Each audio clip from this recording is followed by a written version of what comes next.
And Lady Hatter is with us from the UK, and Herman Veder is with us from Boca Raton, Florida. So special to have them with us tonight. So first, I just want to pause and let these two take a minute and say what they would like to our audience. Well, first of all, I would like to say thank you for all of you to come here. It means a lot for us, also for Herman and for the survivors, and for me especially. This is a journey that I decided on about 3 years ago. As you saw, my husband is in a different kind of situation now, and I had times on my hand. And it was always something that has been sort of niggling at me. I knew Dad had done a lot of good. People told me about him. I read bits. And so from this little kind of journey that I started thinking I'm going to do a little 30-minute documentary has become, well, an award-winning film, which I'm certainly very proud of it, that it's come to light. And probably my dad is sitting up there thinking, you know, what are you making a fuss about? Hey-ho, I'm here. Herman? Well, first of all, of course, I would like to thank for all of you to be here tonight. I want to thank all those that have helped organize this evening and invited me to be here and answer some questions that might be there. I wanted to thank my cardiologist that is here tonight, that flew in with his wife-to-be Jody, because I need him around. I want to, of course, also thank my wife Karen, who has a birthday today. So we're not going to sing. And I hope the questions are not going to be too difficult for me to answer. Not too difficult, I promise. Okay. And first one for Lady Hatter. It's a powerful moment in the film. I think you say you're 14 years old, you're walking across a public square in Amsterdam, and someone comes up to your father and says, "Are you Sally Noach? You saved my life." And he says, "Don't talk about it." Can you take us back to that moment, and what were you thinking, what were you feeling, what were you grappling with at that moment? Difficult to say this now, but you know, also don't forget, in those days, you didn't ask too many questions. And if your father said, I mean, this gentleman became very emotional when he recognized my father, and he says, "Are you Sally Noach?" My father said, "Yes, I am." And he said, "Well, you saved me," and he tells him what happened. My father brushes him away, and he says, you know, "Go and enjoy life, be well, stay well." And when we walked on, and I said to Dad, "What was that about?" And he said, "Well, I don't know, maybe something, I don't know, maybe somebody that I helped." And you didn't carry on and asking questions. That was a different era. If your father said, "Forget about it," then you must forget, you know. We're now in different kind of situation. Kids ask questions, parents sit them down. At 2 years old, if you don't sit them down and give them a proper answer, it's like, you know, so that's the difference. And I never really asked any other questions apart when I came home. I remember saying something to my mother about this, and she said, "There are books written about that. Don't ask him. He doesn't really want to, you know, doesn't want to talk about it." So that was it. We didn't. So that's fascinating. So with that background, how did this filmmaking process begin? Where did that journey start? That really, a lot of things have been bubbling up on my connection with Haifa University.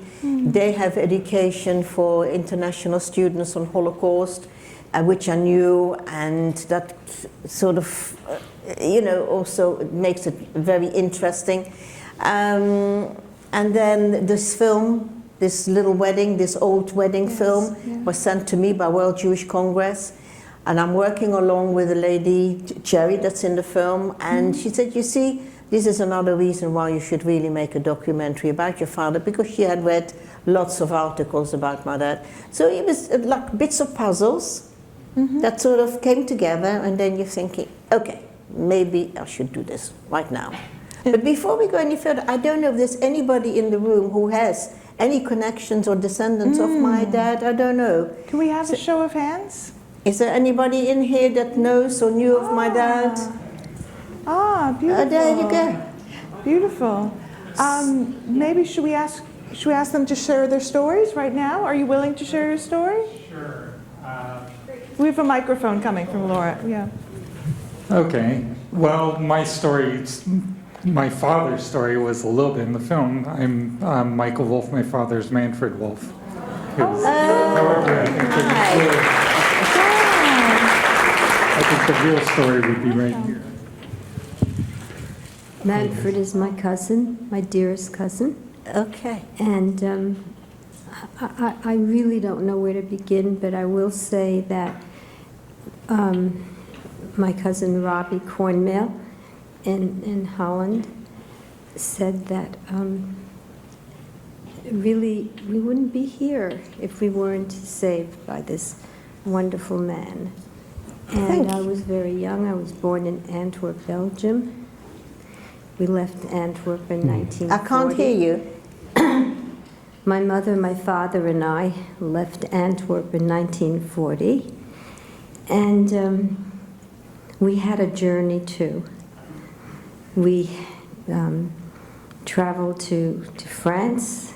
My parents thought I'd be safer in a little boarding school, which was really on the border of Switzerland and France. But so I was there. I don't know. I can't remember. I was so young. I was 3 years old.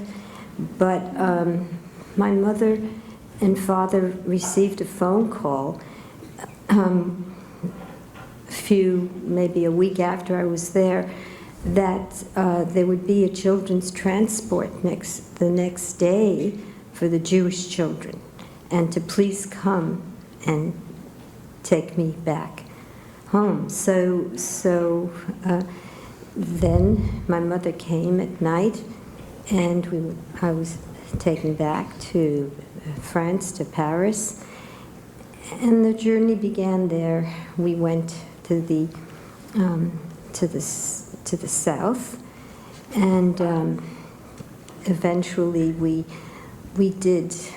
were able to leave France, and we had to cross the Pyrenees Mountains with the passeur. I don't know if you know. Are you familiar with that? The passeur were people who would take X amount of dollars to take you by bus or into Spain. But I guess after a little bit, we were told to get out of the bus. They had their money. And my mother was very, very brave. She signaled the ambulance to stop, and then we came into Spain. And what can I say? We were in several prisons. They placed the women in one prison. I was there with my mother, your mother, and our grandmother in one prison, and the men were in another prison. But eventually we were released because our uncle was in the Dutch army, right? Yes, and we were released. So I was ill with mastoid, and I was not happy. They told me I was very unhappy with the cushions in prison. I complained nonstop. But when we were released, we were in a hotel for a while. I was fortunate enough to have a very fine doctor who helped me with mastoid. I recovered, and then the trip continued.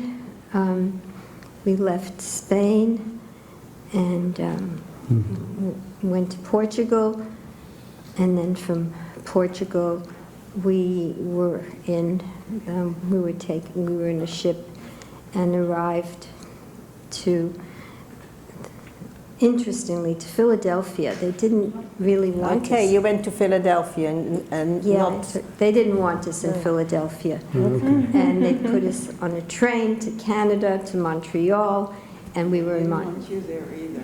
Well, I was in kindergarten, I think, in there. And afterwards, we finally arrived in New York, and that's the end of the tale for now. Okay, thank you.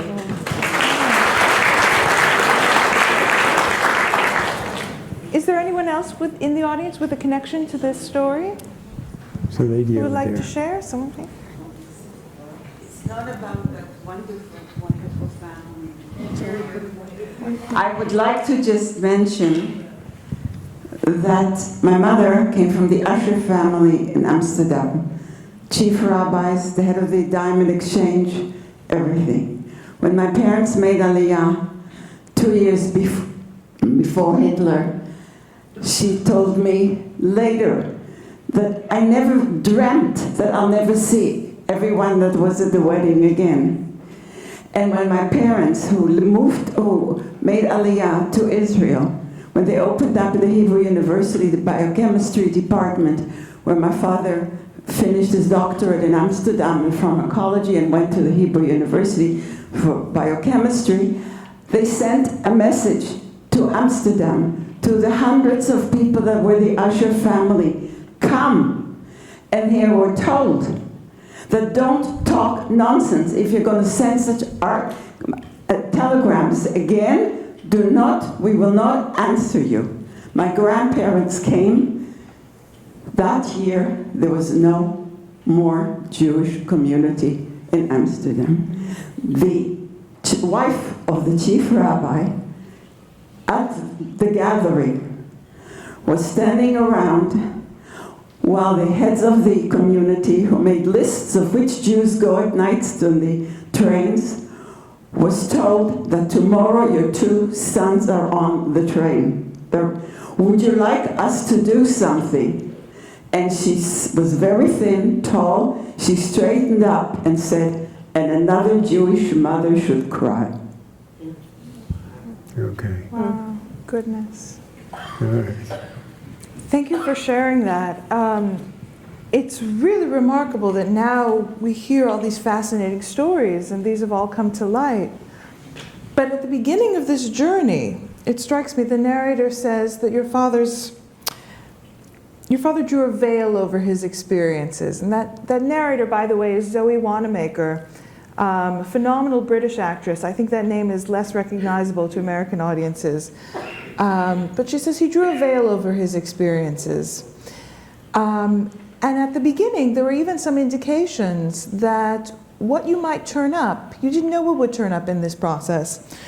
That what you turned up might not have been so positive. He was ostracized, he was disbelieved. So what gave you the courage to start on this journey and to put this out there in public, no matter what it might turn up? Oh, yeah, well, once you start, you can't stop. But I knew there was a lot of positive stuff there. And in the very beginning, before we started filming, you see the guy from Den Haag, Sirk Plattinga, and he says, I really got to get proof yet. Now, we met him about 3 months before, and I met him at the War Office with my brother and Paul, the producer, and I must say there was nothing quite pleasant about anything about what he said. And I found he was very anti-Semitic. So when I left the office, I said to my brother, let's not deal with this guy, because this is not going to go anywhere. Anyway, what we found out about my dad, and by the time he heard and saw the film, about 6 months ago, there was a big meeting in Den Haag for a big dinner for Engelandvaders, and Sir Plattinga stood up, and he said, and he was going to talk, he was going to speak, but before he said anything, he took a glass of wine and he says, and this is to Sully. So he's got, the real true story. And he came across a lot of obstacles, my father, during the war, because nobody wanted to help him.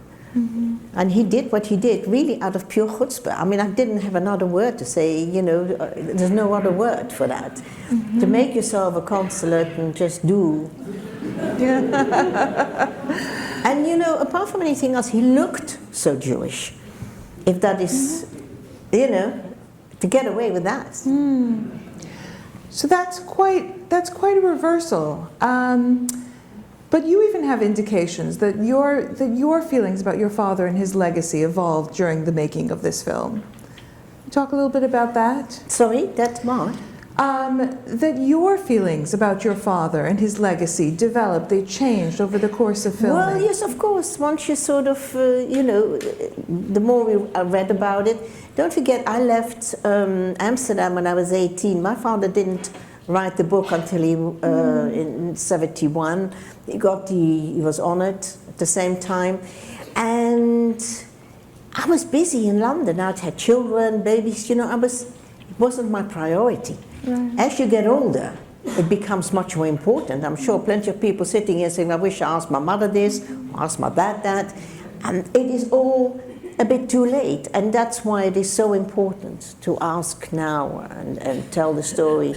I said to Herman, Herman's got lots of stories, and you know, he needs to write a book, because a lot of things happened in his life. So I want to acknowledge, tracking to Herman, I want to acknowledge how special it is to have these two here together. This is the first time that they've been on stage, that they've been together on stage since, together, yeah. Yeah, sitting here together since the film finished shooting. So this is really special, and the film works so powerfully toward your reunion, or toward your meeting. See, I characterize it as a reunion, though it really is a meeting. Can you talk a little bit about this relationship and about what's come out of it? Let me first, I forgot to thank someone, which is Irene. Of course, I forgot that. Probably the age, but you'll forgive me. No, yeah. Well, actually, the first time I ever saw Irene was, she probably was 6 months old. She lived within a half a mile distance from where I lived in Amsterdam. And I saw her with her mother. She was in a little, you know, Push stroller. And I saw her mother always walking with this little baby. And that was the first time. The next time was when my telephone rang the whole day long from England, and I thought, this is probably somebody from India that wants to sell me a pair of shoes, so I didn't answer the phone. And so in the evening the phone rang again, and I said to my wife, well, this time I'm going to answer this. And Irene says, are you Herman Veder? I says, yes, I am. She says, well, I'm Irene Noach. I said, Irene Noach, are you Sally's daughter?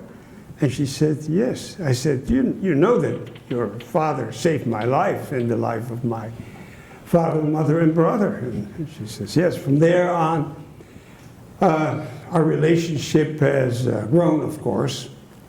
I was interviewed many a times. They checked if everything that I mentioned was correct and that there were no mistakes. My memory is still very good. I wanted to tell something to Mr. Wolf over here. Your father was in my class in Suriname, in Paramaribo. I saw this photo in the... That's right. So I know him very well. I was 7 and he was 7. Remarkable. Yeah. And that you only found out after the film, didn't you? That you got together? Yes, yes. I did not know that Manfred was still alive. Wow. And I talked to Manfred, of course. I did. After the film? After the film. We talked a couple of times, and we have sometimes contact with an email. So it's now a year and a half since you finished the film. Yeah.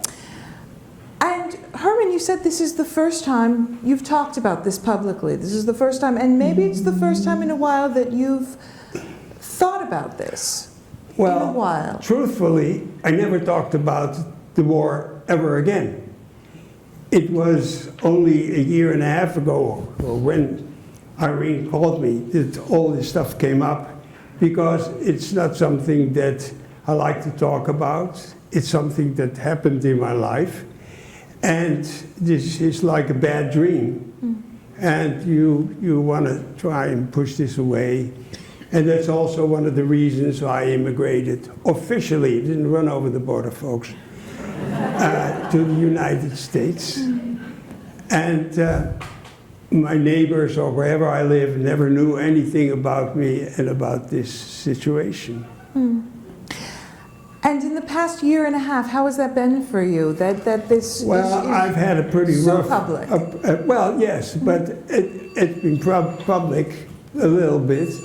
I wasn't able physically to visit Amsterdam when they showed the film over there. I would have loved to be there, of course, but unfortunately I had open heart surgery. I couldn't make it. They didn't let me out of the hospital.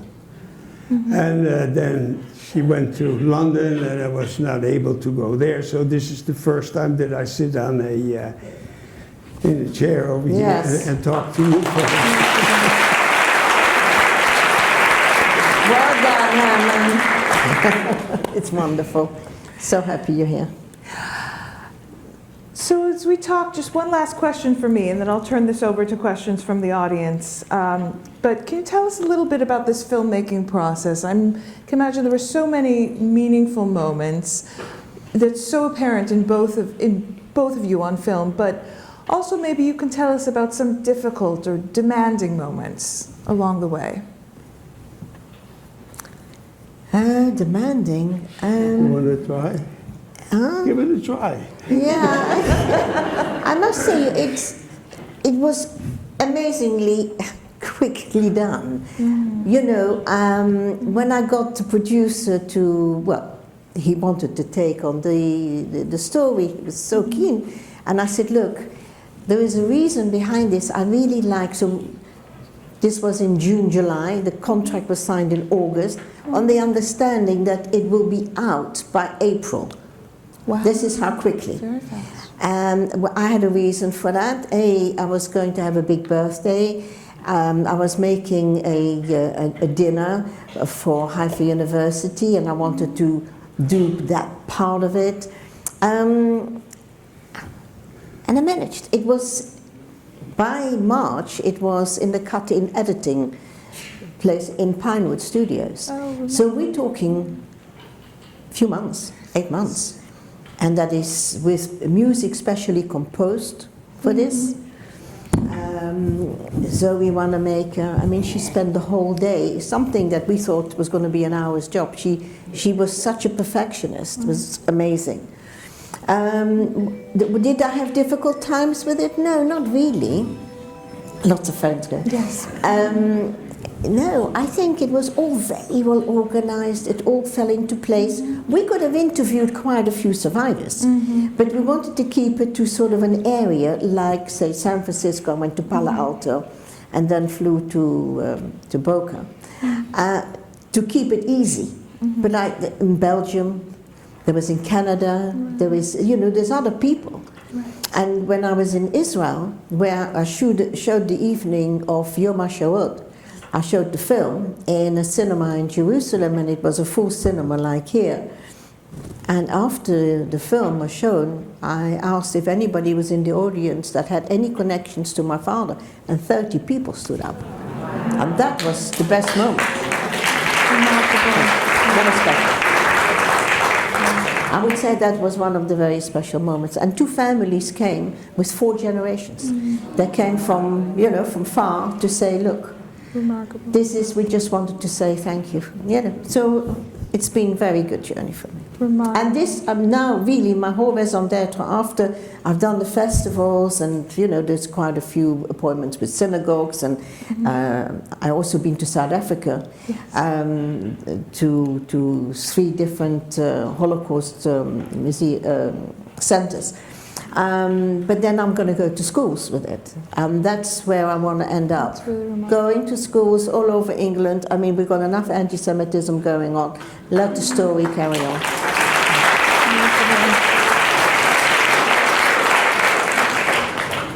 I think I'll turn it over to audience questions. We have Laura and Olivia coming around with microphones. I see someone over here.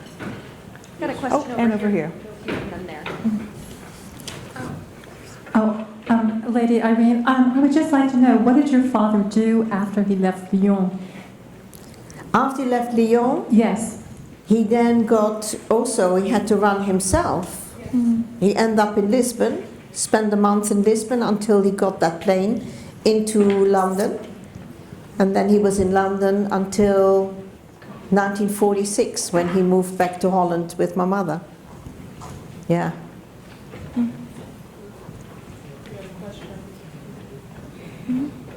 So, beyond the personal element, one of the things that's fascinating is the crazy quilt of the politics. And so, Belgium was occupied, as you show in the film, and yet the Governor General in the Congo manages to keep the uranium out of the hands of the Germans and make it end up being used in our nuclear bomb.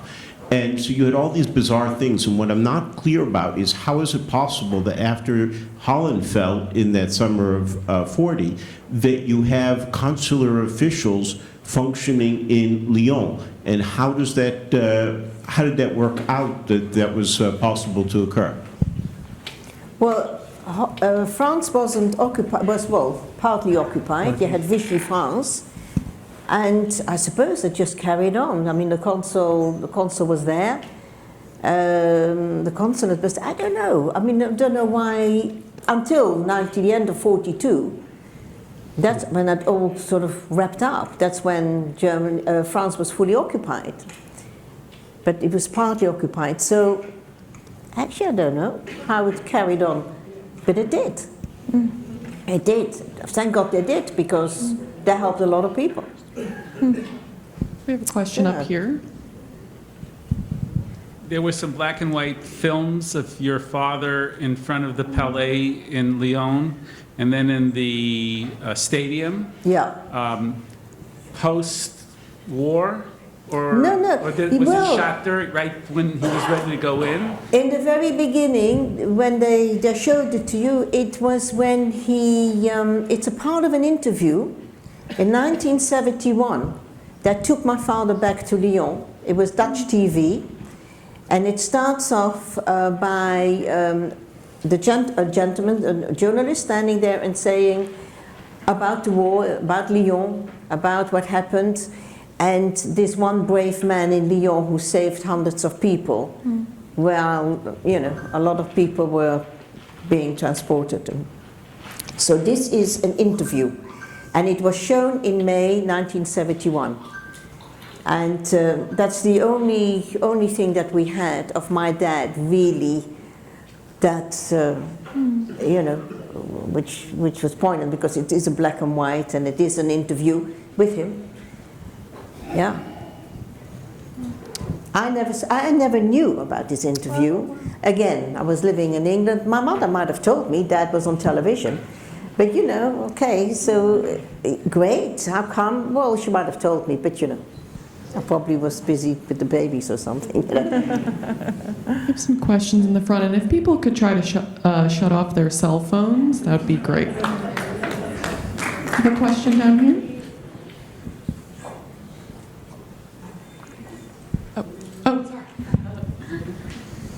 I just wanted to ask, how did your mother deal with all this that was going on? Well, Mum and Dad met in the end of 45 in London. She was a secretary to a Dutch minister. She was in London. She came from Belgium.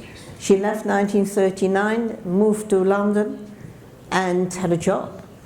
And it was that they met in basically the end of war. And they stayed another year in London, and they moved the end of 46. They moved back to Amsterdam. Could you repeat the question for the back? I was also born in Amsterdam in 1948, and then I've got another brother. We stayed in Amsterdam till I was 17 and a half, 18, and I wanted to improve my English, which was, another story if you think 50 years later.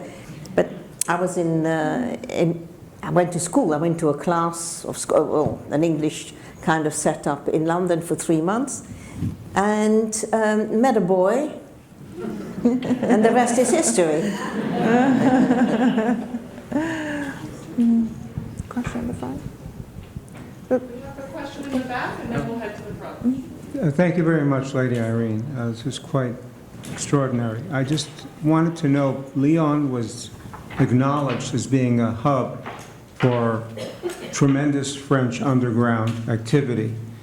Is it possible, conceivable, maybe you haven't found the documents, that Sally did in fact have connections with the underground and worked in conjunction with them? He did. It was a whole group of resistance workers. When he made lots of papers, they got together. And they certainly helped him. Yeah, there was quite a bunch of them. But he was sort of more the active one, and he made sure that sort of more happened. But there were, quite right. Until Klaus Barbie arrived, and then it was all over.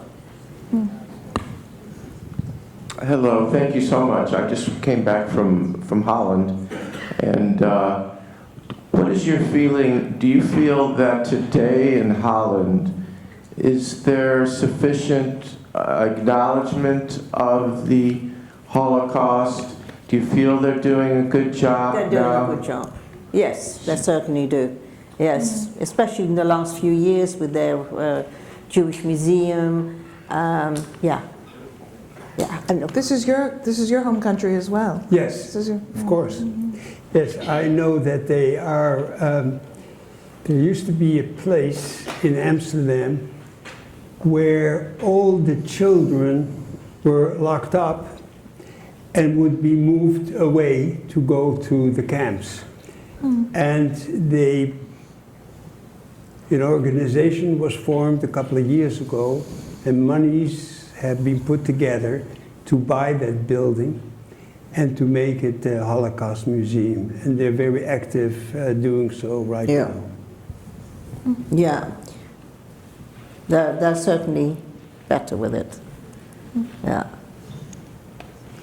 I think I know that here in the United States about $6 million has been put together and sent over there, which is much more than they did in the Netherlands. Because in the Netherlands, unfortunately, people say, oh, again, are we starting off again? We need to give money. So it's a good thing that the United States thinks a little bit different. And that also in Amsterdam, where so many Jewish people were moved away to the concentration camp, that there will be a monument and a museum. I think we have in a the near future. Last question in the back here, ma'am, and then we'll wrap up. Mr. Veder, I was just wondering if you could say a little bit more about what happened with your parents and your brother, because you mentioned you didn't talk about the war at all, and I wondered, was there also silence in your family concerning all you went through? Okay, my father was a heavy smoker. He only smoked about 3 packs of cigarettes a day plus 5 cigars, and that didn't help his lungs. And so he passed away when he was 81. That's not bad with all this. That's pretty good, And my mother had a stroke when she was in her 60s. And my brother lived also in Boca Raton, and he passed away. He had cancer 7 years ago. So we did pretty good. Yes. And you had your Uncle Sally. Of course I had Uncle Sally. I saw Uncle Sally almost weekly. Amazing. Amazing. And he was always sitting in Hilton on a table with his friends. Always 6 to 10 people. I always went over. Holding court. Holding court, yes. And I always walked over and I shook hands with him and I told the other guys, this man saved my life. Yes, indeed. On that note, thank you all for coming out tonight. Thank you so much, Lady Irene Hatter, and the fastest in the world.